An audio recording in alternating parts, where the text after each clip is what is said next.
can't believe it. That Gerald is presenting the quarterly budget report with finger puppets? Look, here comes a 1.7% decrease in fixed overhead. Hello, everybody. No, I can't believe how easy it was to save hundreds of dollars on my car insurance with Geico. Who are you? The projected increase in organic Q3 revenue. Hooray! Believe it, Geico could save you 15% or more on car insurance. Let's consider the secret life of the innermost nesting doll. Living most of her life in the dark, inside the other nesting dolls, she has plenty of time to think, if she could. Sadly, she has no brain. However, when an innermost nesting doll hears that Geico not only saves people money, but also has been providing great service for over 75 years, she thinks it's obvious you should switch. Because yes, switching to Geico is a no-brainer. Pity the innermost nesting doll and her lot in life.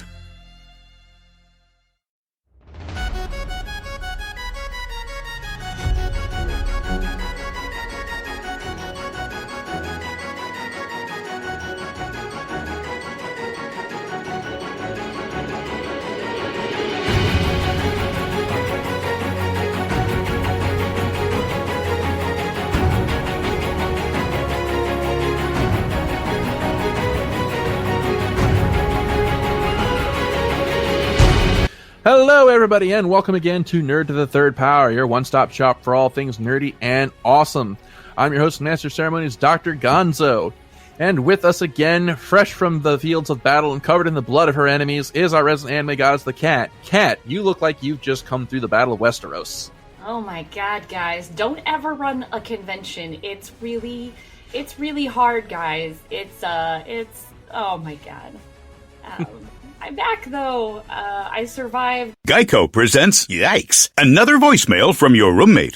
Sup, roomie? Hey, a pipe burst in the basement. It's completely flooded. Anyway, I called for someone to fix it, but in the meantime, I was thinking we could finally have that indoor pool party we've always wanted. I got some cool swan floaty things already going. Could you pick up some chips on your way home? Later.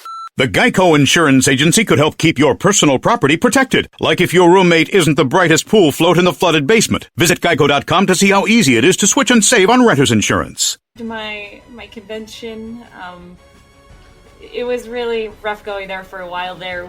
So the reason why I took the hiatus was because I was working like 8 hours a day at my day job and then coming home and working on the convention for like 5 hours. And I was like really at my wit's end and had no free time. But the convention was very successful. We had like 6,000 people show up, so holy shit. And now it's over and I'm still super, super tired. Like over a week later, I'm still like, I could go for a nap. Nap. This is your biggest year ever for Anime St. Louis, wasn't it? Yes, it was. We've had like a 500-person growth for the last 2 years, and like 2 years ago, I took over as the guest relations director. So I'm not saying that there's a correlation, but there's totally a correlation. Because I've had various positions on the con staff over the many years. I've been working on the con for like 11 years now. Since I took over specifically as the guest relations director, I've been booking what I think is a really good guest list, and I think that's really, in my opinion, contributed to our increase in attendance. But that increase in attendance comes with a lot of its own problems, and having a larger guest list comes with a lot of its own problems, and most of the problems are, oh my god, we have so much to do. So on the one hand, it's yay, biggest year ever. On the other hand, it's please kill me, never again. Yeah. So we're like, oh my god, because we're getting ready to re-sign our contract for our venue, and it was absolutely packed. Like, it was noticeably more dense while we were there. Like, people were saying it feels like there's more people this year, just due to everywhere you went. It was just like crowds. And that's such a great problem for us to have, because we had our attendance plateau for many, many years, and we were worried, like, are we ever going to get that attendance up? And if we couldn't get our attendance up, were we going to be able to continue this convention and stuff like that? So having unprecedented growth is really great, but are we going to outgrow our venue? is like the terror. All right. And also with us is Skyblaze. How are you doing? Well, I've just finished setting up the caffeine drip for Cat. Thank you. Much appreciated. Yeah, you're welcome. You looked like you needed it. And I'm going to be heading to a theme park for 2 days, so I'm good. All right. And Birdman, how are you doing this week? I'm good. All right, good to hear, good to hear. Well, we got a fun show for you guys tonight. Tonight we're discussing something that I have been really excited for and really looking forward to. This show was for me. It really was. I get so few times to actually talk about something that I'm really passionate about and excited for, and this is one of them. We're talking about Detective Pikachu, a movie that I have been really excited for and really looking forward to. So that's going to be a lot of fun. But of course, there is procedure to follow, so we're going to begin, as always, with Ask a Geek. And, Kat, it's kind of fitting that you just come back from an anime con, because we have a question here from Riley for you, and he asks, what is your favorite thing about running an anime convention? Oh, God. Okay, there's, like, because I'm on guest relations staff is a little different than the rest of staff, because you spend most of your time with the VIPs, you're hanging out with, like, voice actors and stuff like that. And so that's what I really like, is getting to socialize a little bit with the people that I really admire. So, you know, my best moment, pure best moment at Anime St. Louis this year was taking Richard Epcar, who is the voice of Raiden in Mortal Kombat and Ansem in Kingdom Hearts, and I've worked with him at a bunch of shows, and I love working with this guy, and taking him out for Korean barbecue one night. Like, nice. To me, that is just like my favorite part, is just getting to like relax for 5 minutes and socialize with somebody while like over a good meal. I love doing that. I also really love, and it's extremely stressful, but I love running autograph sessions. They are not fun to run, but I love seeing how excited the fans are. And that sounds really cheesy, but it is a genuine feeling, because fans get really excited when they get to meet this or that celebrity. We had at our convention this year Caleb Hiles, who is a YouTube singer, and he's by far one of our most popular guests that we have. And he does a concert for us. He actually does 2 concerts for us. And after his Saturday night concert, he comes out and there's just a swarm of people who want to meet him.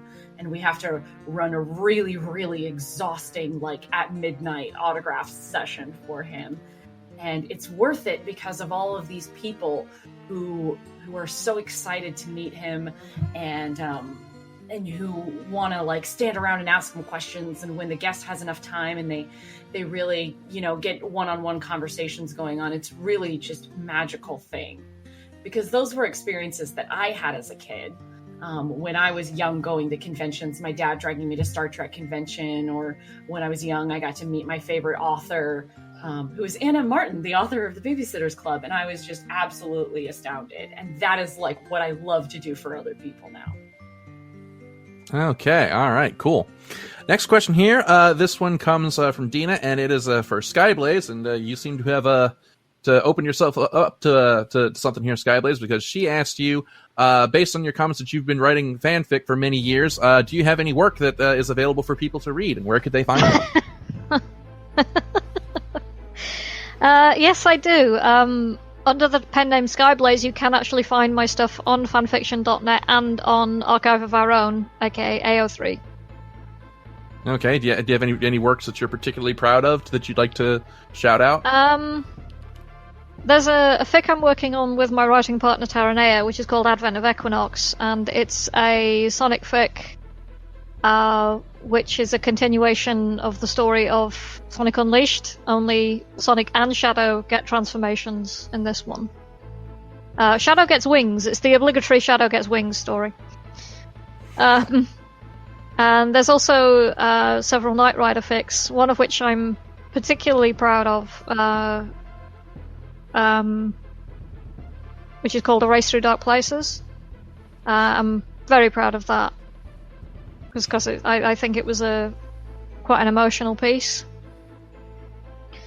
But yeah, if you're into, I mean, Knight Rider, Doctor Who, what else have I written? Knight Rider, Doctor Who, Sonic, all sorts of stuff. Feel free to go and check it out. Leave comments if you like it. So just make sure I got my cards right. This is a Knight Rider and Doctor Who crossover. I have written one of those, but I haven't posted it because it's not very good. Please tell me you have a scene where Kid is inside the TARDIS and he reveals that he can speak to it, and the two of them have an argument. I didn't get that far. It was only very, very short. Oh, okay. All right. And she's got a second question here. As a connoisseur of fan fiction, do you have any particular favorites that you've read that you'd like to recommend? Oh, good God, so many, so very many. There are. Fanfiction's one of those things where there is so much of it, and so much of it is crap. But what is out there that is good is so good. I mean, there are a lot of books out there that are absolute garbage, but there are a lot of books that are fine literature. You can't really judge one by the other. It is very, very difficult to say, this story should have been published because it's fanfic. But there are some which probably should have been. My parting partner Taranea, if you're into Sonic fic, please read Taranea's stuff because she writes such absolute brilliant stuff. And if you're listening to this on the YouTube feed, we'll go ahead and put a link below the feed so that you can find anything that we're talking about here. Oh, absolutely. So. Oh God. There's a really good fanfic on fanfiction.net called Face on a Train, or Just a Face on a Train, which is set after Spider-Man 2, the Sam Raimi films, where somebody who saw Peter Parker's face on the train meets him again, and it all butterfly effects out from there. It's actually really, really good, and that one's definitely worth reading. Okay. All right, cool. All right, and let's see your next couple questions here. These are from Danny, and his first one is to me, and he was listening to a previous episode and comments that I made about collector's editions and how, I only buy a collector's edition if it has collectibles. So his question is, what is my favorite collector's edition that I have in my collection? And I would have to say right now that is my Japanese version of the Bayonetta Climax edition for the Switch. And the reason why I got specifically the Japanese version, because it also was released in Europe and it was about $100 cheaper. But the Japanese version is the only one that you can get that has a physical box release copy of Bayonetta 1. It was only ever released in other regions as a digital download. The only way that you can get a physical copy is in this box set from Japan. So that's why I bought that. And that's actually the second most expensive thing in my collection right now, is that box set. So it's got a place of honor up on my shelf. So I'd say right now that's my favorite collector's edition. Coming a very close second is actually the Xenoblade Chronicles 2 Special Edition, which I snatched up on sale last week off of Amazon, and I really love the stuff that came with that. I've discovered that I've got kind of a minor addiction to video game art books. And because at the same time I bought the special edition for Xenoblade Chronicles, for the Xenoblade 2 Special Edition, I got the Xenoblade 2 art book, and now I've got kind of a minor collection of art books on my bookshelf. So, but yeah, the Bayonetta Climax Edition, that's my favorite collector's edition in my collection so far. And his second question here, it's addressed to me, but I'm going to open up to you, Skyblues, because you actually wrote an article about this. And his question is, what do I think of the announcement of a new Earthworm Jim game for the Intellivision Amico? So I'm going to go ahead and let you take point on this while I compose myself. As Gonzo said, I did write an article about this for work. If you look on the website Only SP or Only Single Player, and do a search for Earthworm Jim or Intellivision, it will come up. And I did a whole bunch of research about what the hell is going on with this thing. And what I really do not understand is why they're announcing this Earthworm Jim revival on a console that is very, very confused about what it is. Because the Intellivision Amico has been announced that it's going to have remastered versions of old Intellivision and Atari games on it. So your first thought is that it's going to be a classic console similar to things like the NES Classic and the PlayStation, the PlayStation Mini, and so on and so forth. But they've also said that it's going to have new games on it, and they've also said, and this is the thing that really baffles me, none of the games will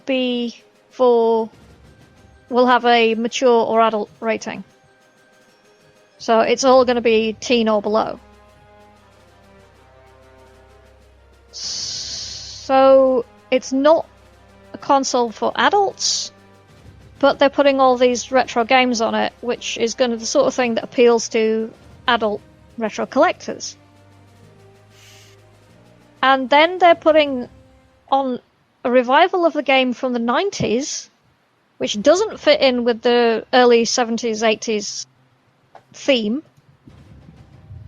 on this console that's supposed to be for kids who won't recognize Earthworm Jim. I am very confused. I, on the other hand, am very angry. Skyblaze will tell you, this gets my blood boiling. Harlan Ellison tasted less of his own bile in his throat when he saw Gene Roddenberry assault his script for City on the Edge of Forever than I taste looking at this case of complete and utter franchise abuse. Just everything about this console makes me mad. Like, oh, you have a 21st century 2D chip. Oh, I'm so happy for you. I'm so impressed that you're designing a console with off-the-wall components. Or even worse, it's retooled Raspberry Pi. And like Skyblaze said, they have no idea who they're trying to sell themselves to. Absolutely none. They keep talking about how they were making a console for Intellivision fans, but then in their next breath, they go on about how they want to be an entry-level console and how none of their games are going to be rated higher than E10+. When the only people who remember Intellivision are older people who grew up with it, or people like me who collect retro shit like this. Enthusiast collectors, but like that's not the market that you market an entry-level console to. You know who an entry-level console is for? It's for parents. It's for people who are either looking for a Christmas gift for their kid or maybe want to tool around with some Need for Speed after work. But neither of those groups are going to do the research necessary to find this console in the back of Target's bargain bin section next to a mountain of unsold Oyas.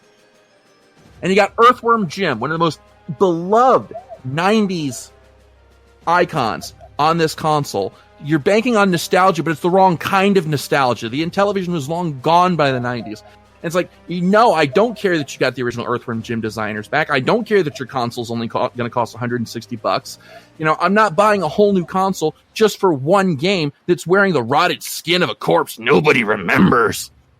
It's just, they don't know anything about what they're doing. And here's what really makes me mad about the whole Earthworm Jim thing specifically. Tommy Tallarico is the CEO of Intellivision now. Now, that name sounds familiar. He's the guy who runs Video Games Live, the concert series. He was also the composer for the original Earthworm Jim games. So the whole reason he's bringing this franchise back that he was involved in is just to cash in on his own past glory. It's a cynical cash grab, and I hate everything about it. Oh, you're fishing for idiots, and Earthworm Jim is the literal worm on the hook. You're not putting forth any effort to sell yourself. You're not interested in making a quality product. You're just trotting out Earthworm Jim and making him dance like a Vegas stripper, hoping people throw you enough money that you can pay off Savage Henry and his pack of gangbangers before they break your legs for not being able to pay for your expensive cocaine habit. Oh! So yeah, fuck those guys. Do you have any opinions on this, Mike? I think it's pretty fucking stupid to put that have that be unexclusive for the console. That's going to sell a few units, but it's going to get ported in like a year or two anyway. It's not going to be enough to make this thing move anything significant numbers wise.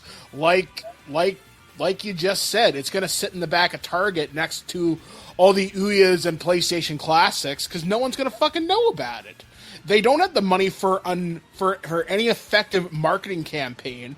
You're not going to see this thing roll out anything significant. Okay, maybe we'll see something at E3. Maybe you'll see something on YouTube and some YouTube influencers. You don't have the market penetration to be a super successful console. You just don't. You're a glorified Raspberry Pi, and ultimately, at the end of the day, who gives a shit? Yeah, if I wanted a fucking Raspberry Pi, I'd buy another fucking Raspberry Pi. Yeah, I mean, and $160. I mean, to quote my favorite movie of all time, well, whoopee fucking do. I can do a lot more with a Raspberry Pi for $160. Yeah, the thing that really gets me, though, have you seen the bloody controllers they've put out for this thing? Why are you keeping the vertical design layout? Why do they look like iPods from 2005? You're not Apple in television now. Cut it out! Do you think Gonzo's a bit angry about this situation? I think he's going to pop a vein, man. Yeah, I know, right? I could really go for some Raspberry Pi right now, though. Y'all keep talking about pie. I'm kind of hungry. Well, before I have a stress-induced aneurysm, let's move on here. That's all the Ask a Geek questions that we have for this week. Thank you, as always, for sending them in. You can send them to us through the email at drgonzo@nerdofthethirdpower.com. We love getting your questions, love reading them on the air, so get your questions in. You just might get read on the air. And with that, now let's move on to a happier subject, something I've been very excited for. Just so happy to talk about. Detective Pikachu. The movie that I'm just going to throw my cards on the table, I think has finally broken the video game movie curse. This is the movie that Ratchet and Clank was supposed to be. This is the video game movie that has taught me to love again. Because if you remember, I was just so heartbroken by that movie. But yeah, the Detective Pikachu, the new Ryan Reynolds movie with Ryan Reynolds as the titular Detective Pikachu, as a Department of Redundancy department. So yeah, let's just start opening up the floor here with our general thoughts. So Skyblaze, let's start with you on this one. What are your general thoughts on Detective Pikachu? See, I kind of went into this blind because I didn't even realize that it was an adaptation of a specific game. I thought it was just a generic Pokemon adaptation. I didn't even realize that there was a Detective Pikachu game first. So I've learned a thing. I thought it was great. I had a really good time watching it. It was just cute and fluffy, and it felt comforting. Yeah, fair warning, most of this review is going to be like 80% us just squeeing over how cute X Pokemon was, so, like, if seeing us melt into puddles of joy and adorableness is not your thing, then, peace. We'll see you next week. All right, Mike, what about you? What did you think of Detective Pikachu? I haven't played the Detective Pikachu game. The last Pokemon game I played extensively was Pokemon Let's Go Eevee. Put 100 and something hours into that, but I watched the anime a lot as a kid. I saw almost all the Pokemon movies in theaters during their first runs. So going into this, I was, okay, can they make this world feel lived in? And for the next, 2 hours, I was so impressed. I was so happy when I heard there's a little jingle for the Pokemon News Network at one point, and it's the Pokemon theme song. I literally teared up and looked at my wife and went, oh my god, it's the song! And I was just so happy. Plus, my boy Psyduck, he came to play, and I was so happy. All right, and Kat, what did you think of Detective Pikachu? As somebody who has no investment in Pokemon at all, I never watched the show, really. I've only ever played, the Pokemon Go game, and, haven't played it in quite a while. I wasn't even planning on seeing this in theater, except that one of my friends wanted to go see it. And I was like, okay, fine. And I was like, okay, as long as I get Pokemon, then I guess that's okay. And for me, that's what I got out of it, because I really enjoyed it until the third act. And then the third act whipped around, and I'm like, oh yeah, this is a children's movie. and it got really cringy in some spots for me. And I didn't really enjoy the third act very much. But overall, I really liked the film, except for that part. All right. Well, I guess now this is the part where we'll start breaking the film down to its component pieces, starting with the plot. And at this point, we will sound our trademark Nerd to the Third Power spoiler alarm. That if you have not seen this movie, at this point, we will be discussing spoilers. So if you have not seen this film yet and plan to and want to see it without spoilers, abandon ship now.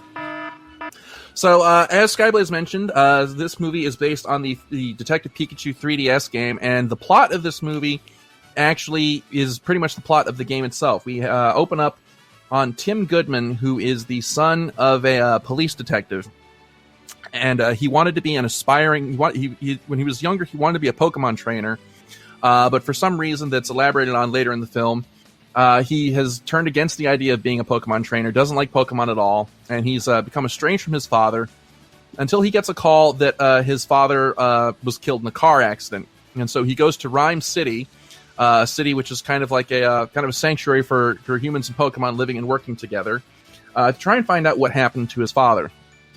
And while he's there, he meets up with his father Harry's partner Pokemon, the titular Detective Pikachu, who he discovers can actually speak English, and Tim is the only person who can understand him. And this Pikachu is convinced that Tim's father is still alive, and the two of them team up, somewhat reluctantly on Tim's part at first, to try and find Harry. So they discover this drug smuggling ring for a substance called R, which when Pokemon are exposed to it, they go into this berserk frenzy. And they follow this drug trail to a laboratory, and they discover a laboratory that has been performing experiments on the legendary Pokemon Mewtwo. And there's a whole plot involving a mega tycoon who wants to use the R and Mewtwo's powers to merge humans and Pokemon together, believing that is the next step in human and Pokemon evolution. And lots of funny moments, lots of action scenes, lots of fan service and Easter eggs. So that's pretty much the plot of the film. So let's just open this up. Birdman, what did you think of the plotting of this movie?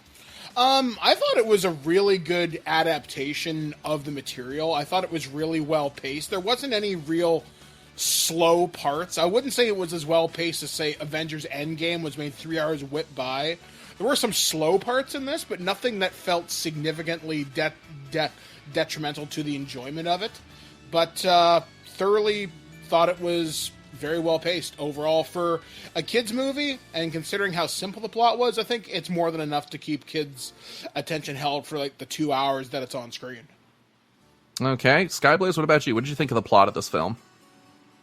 The plotting was fairly consistent, I thought. Everything was set up and paid off the way it should be. Yeah, it was simplistic, but it wasn't bad. It was just straightforward, and that's fine. Because you don't want too many twists and turns when you're having such a broad audience. Okay. Well, for me, and I will fully admit that I'm coming at this from a total fanboy, I absolutely loved this movie story. Having played the game, actually played it myself, I felt like it was a really nice little distillation of the game story. Because this is actually based on the plot of the game, the Mewtwo bits and everything. So I thought it was a nice little condensation of the main story beats of the game. There were some bits where it's like, okay, you could see that the bits where the movie kind of really embraced the fact that it was a kids movie, and I felt like the third act was a bit rushed. Felt like it kind of barreled on a little bit there at the end, kind of moved a little quicker than I would have liked. But I mean, as Skyblaze mentioned, for a kids movie, I could see this being something that they would enjoy, and I actually had a good time throughout the whole movie. Now, Kat, it seems like you're the odd one out here. So, what were your issues with the plotting of the film? I can't get over the fact that the big mystery was that Bill Nye is trying to merge humans and Pokemon. This is like, okay, so first off, this comes at me like this is the plot of a cartoon, like for very young kids. Like, that is such a weird thing to make the plot of a family film. but the more I think about it, the more horrific it is. It's not something you should think too hard about, because when you think about it, it gets really, it's like a lot of body horror going on. Like, the idea that Bill Nye decided that the way to make humans better is to put their souls inside the body of Pokemon. They can't, like, talk and communicate. They can only say their own names. It's really messed up, guys. I'm, like, kind of horrified that that's where the movie went. You know, I would be totally on board if we had David Lynch's Pokemon. I'm just saying. That would be fucking awesome. Like, if you had the theme to Twin Peaks playing in the background instead of that peppy thing that sounded sort of like the Jurassic Park theme, then yeah, like, this would take on a whole different thing. Like, I'm genuinely, like, just sort of, like, uncomfortable with that being what was going on. I have a problem with that sort of thing. It's like anything where somebody loses their body autonomy, it really makes me uncomfortable. And this was, like, a really dumb way to lose body autonomy. Like, It kind of made sense in a deranged way. It kind of made sense though, because Bill Nye's character, his body doesn't work properly. So having, you know, not only the phenomenal cosmic power of Mewtwo, but also the ability to move around and fly however he wanted, that kind of makes sense. And he's like, "This is great. Everyone should be like this." Meanwhile, the guy with the Magikarp is like, "No, I may have objections." Right. It makes, like, a part of it just makes me so uncomfortable. It's like, it's against somebody. Everybody else in the entire movie had this done against their will to them. But then it was also super, like, stupid and cheesy because it's Pokemon. Like, yeah, exactly. It's Pokemon. So do you think it was like just that dissonance, that this is something that ordinarily makes you uncomfortable, but it was kind of it was cheesy enough to fit with the mythos?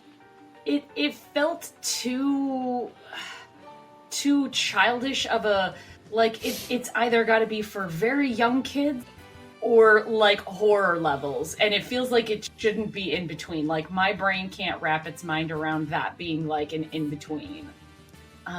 Because I think that's fair. Even, like, as a family film that has a lot of adult humor in it, that people should be like, that's not right. All right, well, that's fair. That's fair. So what were some moments of the film story that stood out to you? Some moments that you particularly enjoyed.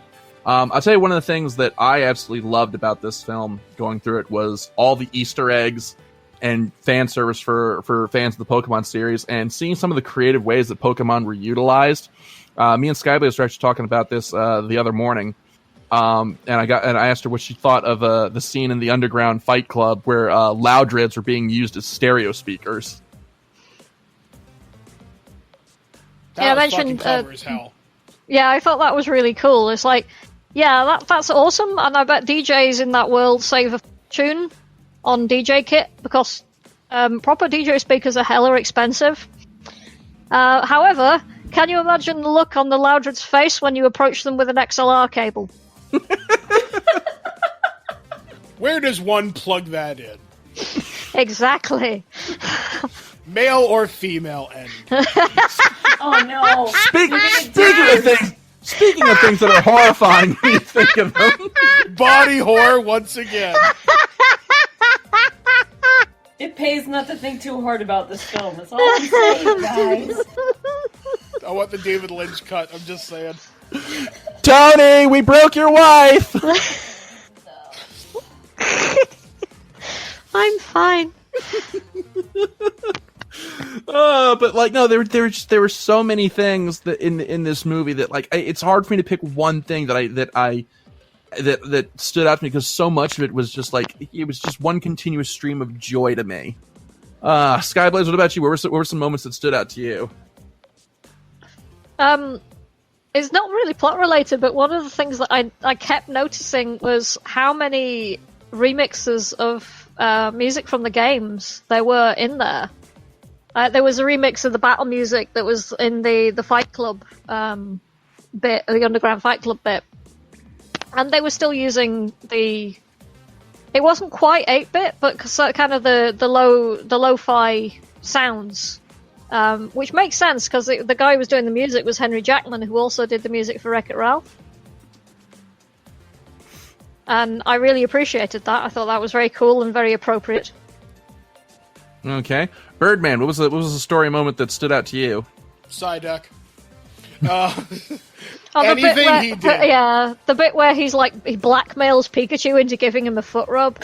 I love that. It's like, come on, bring it in. I love that. I'd like to hear the psychology of being strapped in a booster seat next to a bomb. I thought was fantastic. I really liked the reporter character. I just Lucy? I thought she was great. I also liked the subtle nod to aliens when they're in the Mewtwo lab and the Greninjas have them all tied up with their tongues above them and you just see the drool on the floor. I thought that was cool. One thing, though, that pissed me off, this was a golden opportunity and they Suicide Squad this one. Do you remember how the Suicide Squad trailer had Bohemian Rhapsody? Yeah. Detective Pikachu had Holding Out for a Hero.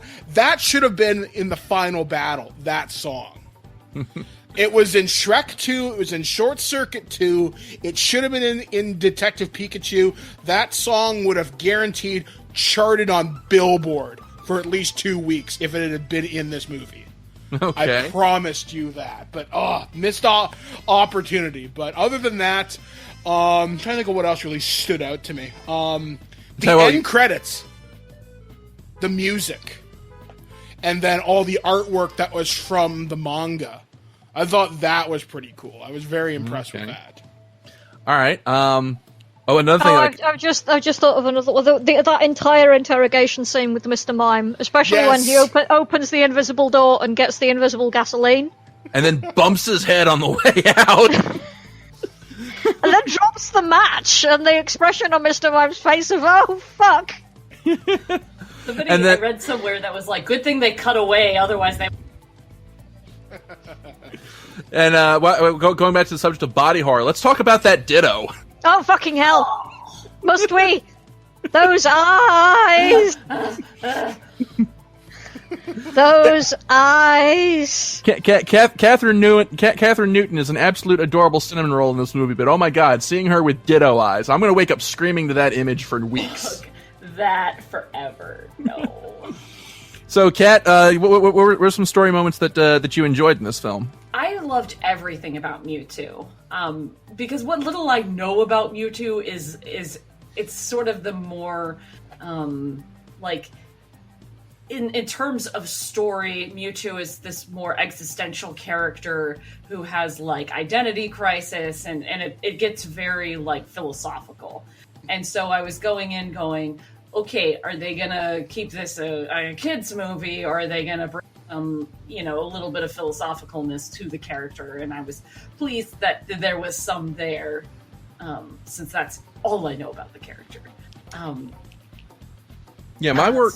So that was cool. I liked that. I'm with Birdman in that I loved Lucy, the character, because she was insane. She really, really wants to be an ace reporter, like Carmen Sandiego spy kind of thing, and just her being over dramatic about everything made me so happy. I don't know why. Just the fact that she was like, okay, we're gonna go in, we're gonna go break into this place. I'm not even thinking about my own safety. We're just going to do it. Well, I mean, we're talking about a woman who carries a Psyduck around on a backpack. So, which again, Psyduck gets a headache, explodes, kills us all. I read a thing. It was in I think it was on an online article or something, that apparently the actress who was playing Lucy had to carry quite a lot of weight on her back. Yeah, to sell the fact that she... A 40-pound backpack to sell the fact that she was... Jesus! Yeah. Now, go back and watch that scene where they're running around on the giant Torterra and know that. Going back to what Kat said about Mewtwo, yeah, one of the worries that I had about Mewtwo was that they were going to just Flanderize him into this kind of just, kill all humans figure that he is so often represented as in fandom, but I like that they gave him, some depth to it. Okay, yeah, he's pissed off at how he's been used by humans, but at the same time, he's also is realized through the actions of Harry and Tim that, you know, not all human beings are like that, and that it's not worth it to just go all kill everybody. So I like that they actually gave him I guess a compassionate side to him, and I really thought that was a neat touch. So also, when you see that entire scene where Harry's dying and Mewtwo says, "Your Pikachu's offered his body to help you," and that's like, it was so sweet, and all of the intentions that Pikachu has and how he feels about it are expressed purely through body language and a couple of Pika Pikas, and that was really nicely done. In fact, the body language that Pikachu expresses throughout the entire film was incredible. Which I guess brings us to the next section of the film, and that's the cast. And can I just say that I was kind of not that Ryan Reynolds was going to be voicing Pikachu, but he knocked this one out of the park. Like, this is going to be up there with Deadpool as like his most famous roles. Oh yeah, absolutely. Like, go ahead. I think the casting for this movie pretty much was consistent all the way around. There wasn't one person who felt miscast or out of place. I mean, even Ken Watanabe felt in universe. Like, nobody felt out of place in this movie. I think it was fantastic, other than the fucking weird Ditto. It was fantastic. But the Ditto was kind of like supposed to be Uncanny Valley in universe. Well, that's getting into the presentation. I want to give a shout out to the two human leads, Justice Smith and Catherine Newton, who you could tell just from their performances they were having a lot of fun with this movie. Catherine especially seemed like she was just having an absolute blast with her role, and I love the energy that she brought to Lucy. Just that manic early college, I'm going to change the world energy.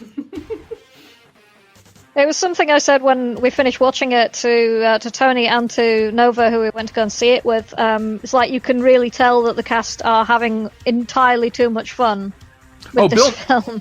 Bill Nye has gone on record as saying he's been made into a huge Pokemon fan because of this movie. He's actually... Oh yeah, I saw that, and his favourite Pokemon is Mew. Kat, what did you think of the casting of this film?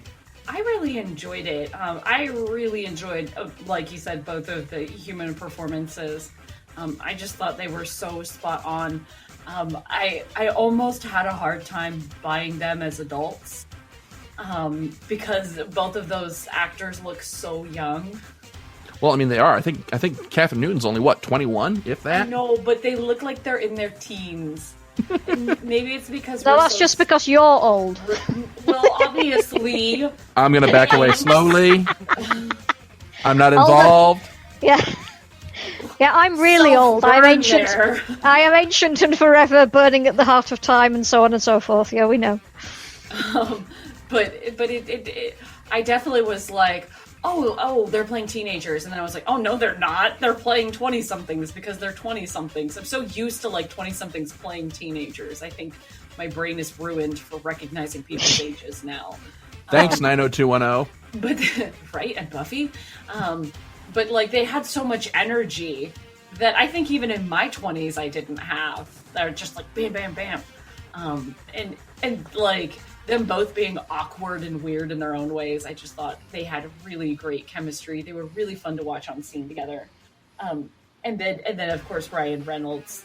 It was such an unusual thing to even conceive of, would be this talking Pikachu, and what would a talking Pikachu sound like other than the Japanese actress. And there had been all of that scare that, what if Danny DeVito is playing Detective Pikachu, and imagine what we would have gotten versus what we got. And I'm so glad we got what we got. Detective Pikachu is an entire river of snark throughout the entire thing.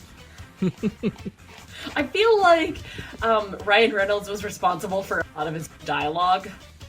Yeah, I have to wonder how much of that was ad-lib. Oh, the directors actually put out a thing that said that, look, Ryan Reynolds has ad-libbed so much over the course of the movie that we've got enough to make a whole R-rated, hour-long blooper reel out of the unused material. Amazing. I would pay money for that. And what I find is really funny about his performance is how the fandom is kind of run with it. That Pikachu, because one of the things that really kind of stunned the fandom was that Pikachu actually curses in this movie.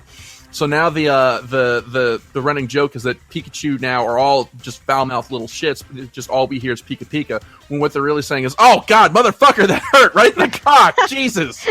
Who sends me out? Who sends an electric type out against a Geodude? God, go to fucking school, dude."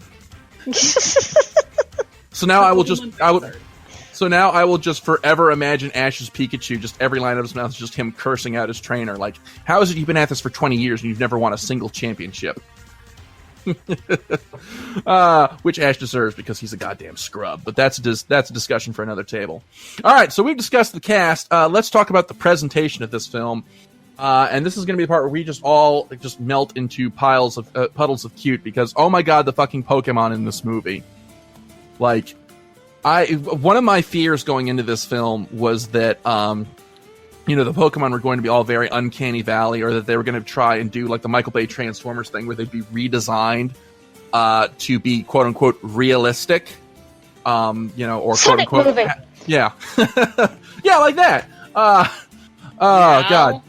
But but no, we actually get game accurate designs for the Pokemon, and they actually made them work within this movie. And I think the standout example that me and Skyblaze are both kind of squeeing over was those goddamn Bulbasaur. Oh my God, how cute were the Bulbasaurs? The Squirtles too, man. The Bulbasaurs looked exactly just like tiny versions of Toothless in How to Train Your Dragon, and I think that's like 90% of what I was like, okay, I'll go see this movie for Bulbasaur. I want one. I want one of those Bulbasaur. I will take him home and I will hug him and pet him and water him and call him George. I will move to a river. The Growlithe and Snubbull that were being police dogs and such good boys. Yes. Any good doggo that was just like trotting alongside its Pokemon partner, just like just trotting alongside, like very good doggos. I've also really liked the Panchams that you see where they're, I can't remember what their evolved form is called, but the Panchams are crawling all over their evolved daddy, and one of them falls and the papa just catches him. And I just thought that was so adorable. One that can go die in a bin though and never come out ever again is those fucking Apom. They were fine when they weren't hopped up on the drug. Just when they went feral, and it was like, oh God, no. You never realize how important a nose is to a facial design until you see these pissed off Apom. Also, the Greninja were fucking terrifying as well. Yeah, but nothing beats out that Lickitung though. Can we just discuss how horrifying that is? And the reality of what it would be like to just have something come up and lick you?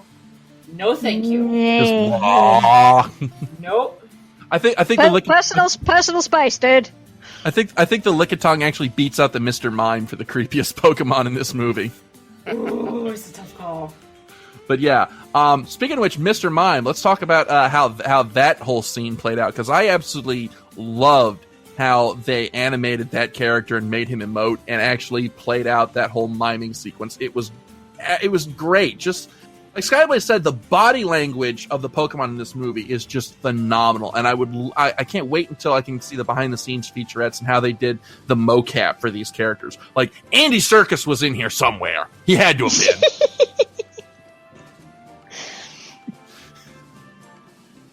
All right. Also, even the Cubone, who are not that cute, were still like, they felt real. They felt like creatures that existed and were actually having an impact on the world. They didn't feel like they were floating above the world, which, if CGI is done badly, they can feel like that. They actually felt like they had weight and presence. And another one that scared the hell out of me was the fucking Gyarados. Like it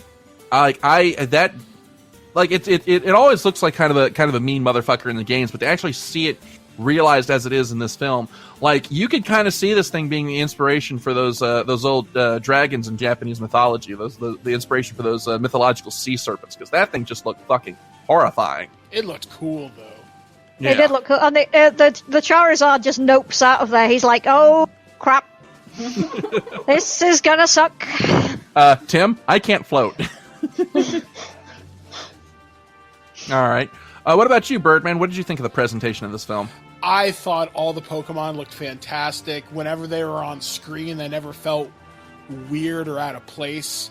It felt like a lived-in world. That's the thing that worried me the most about this movie is, will the world feel genuine? Will it feel like Star Wars, where it's like a used future? Will it feel like Blade Runner, where we're supposed to believe in this cyberpunk future? Does it sell the universe? It stuck the landing. It really did. Like, Rhyme City feels real. They openly say no battles, no trainers, no Pokeballs. Pokemon live in harmony with their partners here. And it felt like just a city with a lot of pets in it. It felt like a Pokemon world, and I didn't expect that. I didn't expect it to sell me so hard on the universe. First, it being fantastic and everything, but it felt like, in Pokemon, there are insurance people, and you never question it. It's just like, okay, there you go. There's Squirtles working alongside a fire department, which is a great callback to an episode in the first season, the Squirtle Squad. That is awesome. I love that. Okay. Yeah, Kat, the world building was really nice, because there are subtle things like that if they're not there, you don't really notice, but the world doesn't feel as real. Mm-hmm. Okay. Kat, what about you? What did you think of the presentation of this film? I thought it was very nice. I didn't always buy the Pokemon 100% of the time as, like, being there, but overall, I really liked it. It all looked very good. I thought this Rhyme City itself was so spectacular looking. Because it had this sort of vague, you don't really know where this is supposed to be set kind of thing. Like, it's kind of vaguely Japanese, vaguely American, made-up world. That honestly reminded me of, like, a fusion of San Francisco and Zootopia. Mm. Like, if these two places were the same thing, that's what Rhyme City would be, because it's got all of these bright lights and neon, and then you've got all these animals everywhere. Okay. I really enjoyed it. I'd want to live in that world, for sure. Just as long as you don't have to look at any Ditto.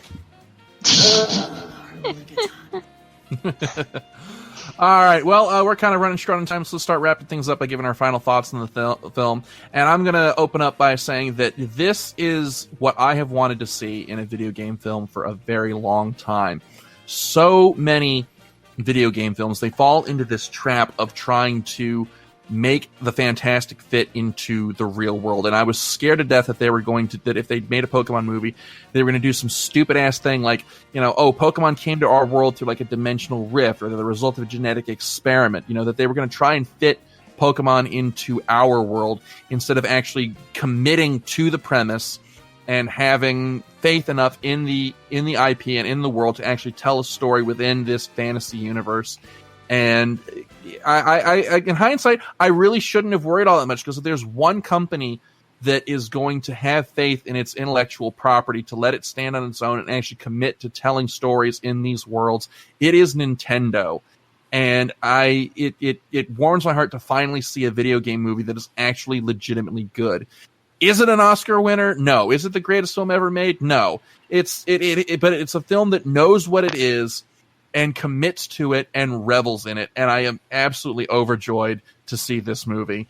And it will be the Blu-ray set will be a nice palate cleanser when the Sonic film comes out, which does everything that I was afraid this movie was going to do. So, Skyblaze, what about you? Final thoughts on Detective Pikachu? As I say, it's not Oscar material, but it's not trying to be. It's trying to be something warm and and sweet, and that's fine, and it does that really well. And it is the sort of film that you'll put on if you've had a bad day. You come home from a crap day and you're like, I need something to cheer me up, I'm going to put Detective Pikachu on because it's that sort of a film. All right, Birdman, what about you? I didn't think a live-action Pokemon movie would ever work. I'm glad to say that I was proven wrong. Okay, Kat, final thoughts. Overall, really enjoyed it. Very, very cute movie. I would definitely watch it again. So cute. Very cute. Yes. Alrighty. And so with that, this is the part of the show where we give our final ratings on the film. As always, ratings best to worst are see it now, wait for matinee, wait for DVD, wait for cable, don't even bother in Brian's rating, fuck this movie. So I'm going to go ahead and go first and say, if you are a Pokemon fan, this is definitely a see it now film. This is a movie that is for the fans. This isn't one of those Hollywood, we have to appease the general audience crap fest. This is a movie for Pokemon fans, and if you are a Pokemon fan, you owe it to yourself to see this movie. So that's going to be my rating. See it now. Birdman, what about you? I'm going to say go see this with a matinee because it is accessible enough for general audiences that you'll get the hang of Pokemon pretty quickly. If you're a Pokemon fan, you'll get a lot more out of it, and depending on the audience you see it with, it's a totally different experience. I saw this with a group of older people and older Pokemon fans and some younger ones too, and everybody had the same joys and the same highs and lows during this movie, and it was fantastic. So see it on a matinee if you're a general fan. If you're a super fan, you've already seen this movie like twice now, so go see it. Okay. Skyblaze, what about you? If you're a Pokemon fan, definitely go and see it at the cinema. Ideally, go and see it with friends, because that does make a difference. If you're not such a huge Pokemon fan, maybe wait for it to come out on DVD, or see if it's on cable. If you get the chance to watch it, even if you're not a huge Pokemon fan, you should, because it's cute and it's fun, and there's nothing wrong with that. And if you're in the mood for something cute and fun, then definitely give it a try. Okay. And Kat, what about you? Final thoughts? I would say go see a matinee, unless you're a super fan, and then like Birdman said, you've already seen it twice. It is very cute. It is, though, as I have cautioned, it is a family film, bordering on a kid's film at sometimes, so there are a lot of elements that are not meant for everybody. So that was a warning that I got going into the film, and it definitely made it a little bit easier for me to deal with the parts that I didn't like, was to just know that not every moment of the film is made for me. Some of it is made for the other people in the audience. So with that in mind, just go pick it up on a matinee, or again, super cute film. Just go see it. It's cute. Alrighty. And with that is all the time that we have for Nerd of the Third Power this week. Thank you as always for tuning in. Tune in next week where we are discussing, finally, I don't understand why it took us so long to get to this topic, but next week we are discussing Dungeons and Dragons. Going to be a really fun show, and we will see you guys next week. Thank you as always for tuning in. As always, I'm Dr. Gonzo. I'm TheCat.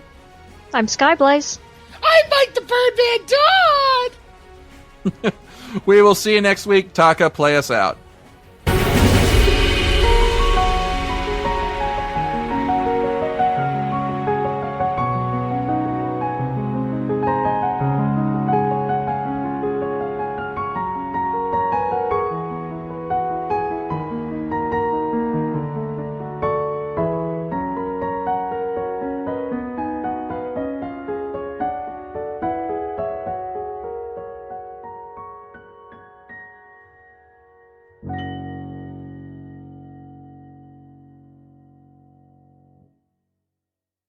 Hi, it's Jamie, Progressive number 1, number 2 employee. Leave a message at the... Hey, Jamie, it's me, Jamie. This is your daily pep talk. I know it's been rough going ever since people found out about your a cappella group, Mad Harmony, but you will bounce back. I mean, you're the guy always helping people find coverage options with the Name Your Price tool. It should be you giving me the pep talk. Now get out there, hit that high note, and take Mad Harmony all the way to nationals this year! Sorry, it's pitchy. Progressive Casualty Insurance Company and Affiliates. Price and coverage match limited by state law. can't believe it. That Gerald is presenting the quarterly budget report with finger puppets? Look, here comes a 1.7% decrease in fixed overhead. Hello, everybody. No, I can't believe how easy it was to save hundreds of dollars on my car insurance with Geico. Who are you? The projected increase in organic Q3 revenue. Hooray! Believe it, Geico could save you 15% or more on car insurance.